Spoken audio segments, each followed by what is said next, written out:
Friends, welcome to my YouTube channel Pupri study. Friends, इसके पहले जो है कि आपको वज्रगुणन विधि से सूत्र इसको समीकरणों को हल करने के लिए बताया गया था, और आज वज्रगुणन विधि का सूत्र याद कैसे करेंगे, वज्रगुणन विधि का जो सूत्र है उसका याद करने की ट्रिक क्या है, उसके बारे में आज मैं बताऊंगा कि वो कैसे याद किया जाता है। अभी देखिए, वज्रगुणन विधि का जो फार्मूला होता है वो होता है x, y और 1 के। ठीक है, अभी पहले मैं फार्मूला लिख लेता हूँ, फिर आपको बता देता हूँ कि फिर क्या होने वाला। अभी ये जो है वज्रगुणन विधि का फार्मूला है, क्या है, वज्रगुणन विधि का सूत्र है। ठीक है, तो ये इसको हम लोग जो है पहले लिख लेते हैं, फिर आपको मैं बता देता हूँ।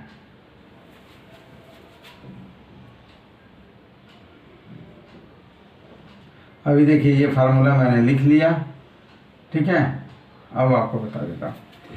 अभी ये फार्मूला है, देखिए यहाँ पे x बटा में b1c2 माइनस b2c1, फिर y बटा में c1a2 माइनस c2a1 बराबर 1 बटा a1 b2 minus a2 b1 के। ये हो गया फार्मूला दोस्त। अभी इसको याद करना कैसे है और लिखना कैसे है वो देखिए। पहले अभी सबसे पहले अगर आप नेचुरल नंबर्स में जाते हैं तो आप गिनती कहाँ से शुरू करते हैं, 1 से। ठीक है, 1 2 3 4 5 6 7 इस तरह से गिनती शुरू करते हैं। तो हमको सबसे पहले किसको लेना है, 1 को लेना है। ठीक है, 1 को ले लिया। अभी सबसे पहले जैसे हम किसी चीज़ की शुरुआत करते हैं तो 1 से करते हैं, उसी तरह आपको ये याद रखना है कि इसका जो सूत्र है वो हमको लिखना है तो किस पद से लिखना है, 1 से लिखना है। ठीक है, और इतना आपको ये याद होना चाहिए कि x बराबर y बराबर 1। इतना तो आप पहले लिख लेंगे, इतना तो आपको याद कर लेना पड़ेगा। बात समझ गए।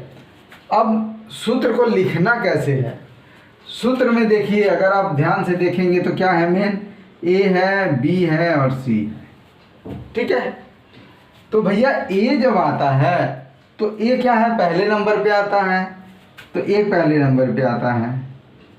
ठीक है, a किस नंबर पे आता है, a आता है पहले नंबर पे।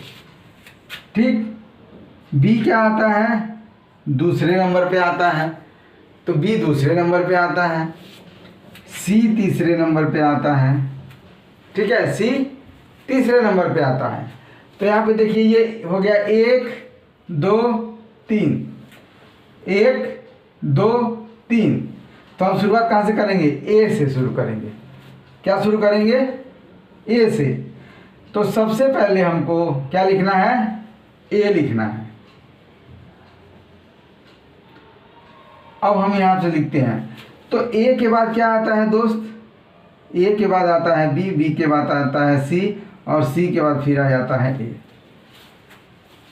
इसको याद रखिए, a के बाद b, b के बाद c, c के बाद a। ठीक है, अभी हम देखिए लिखना शुरू करेंगे। सबसे पहले क्या लिखेंगे, 1 का पद लिखेंगे। फार्मूला हम कैसे लिखेंगे, 1 का पद लिखेंगे। तो आ गया a। ठीक है, a आ गया, तो सबसे पहले a लिखेंगे। a के बाद क्या करेंगे, b लिखेंगे।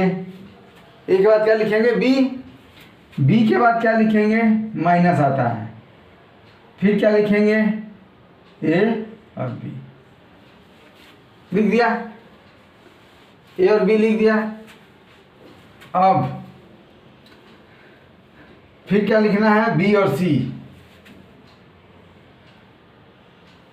लिखना है, b c minus b c। ठीक है। इसके बाद क्या लिखना है, सी ए, देखिए सी और ए माइनस सी और ए लिख दिया हमने। अब क्या करना है, 1 2, फिर क्या करना है 2 1 1 2 2 1 1 2 2 1, ठीक है। अब देखिए अभी यही फार्मूला सेम हो गया कि नहीं हो गया, ध्यान से देखिए, हो गया x बटा b1 c2 b1 c2 minus b2 c1 c1 a2 c2 a1 a1 b2, मतलब सेम हो गया। यानी आपको इसी ट्रिक से लिखना है कि सबसे पहले 1 से शुरुआत करनी है, तो सबसे पहले आपको क्या लिखना है, सबसे पहले लिखना है ए बी सी है, तो सबसे पहले ए बी लिखना है, फिर क्या लिखना है, फिर बी सी लिखना है, और फिर क्या लिखना है, सी ए लिखना है। और शुरुआत कहाँ से करनी है, 1 से, यानी a b minus a b x b c minus b c c a minus c a, फिर क्या करना है 1 2 2 1 1 2 2 1 1 2 2 1। तो इस तरह से आप जो है एकदम रटने की ज़रूरत नहीं है, बस कॉन्सेप्ट को आप समझिए और एकदम आपके दिमाग में बैठ जाएगा, ठीक है, एकदम आपके दिमाग में बैठ जाएगा। तो आप जो है इस तरह से जो है याद कर लीजिए। तो अगर ये हमारी ट्रिक आपको पसंद आई हो तो चैनल को लाइक कीजिए, शेयर कीजिए, अपने दोस्तों को भी बताइए। तो आज के लिए इतना ही रहेगा फ्रेंड्स, थैंक यू।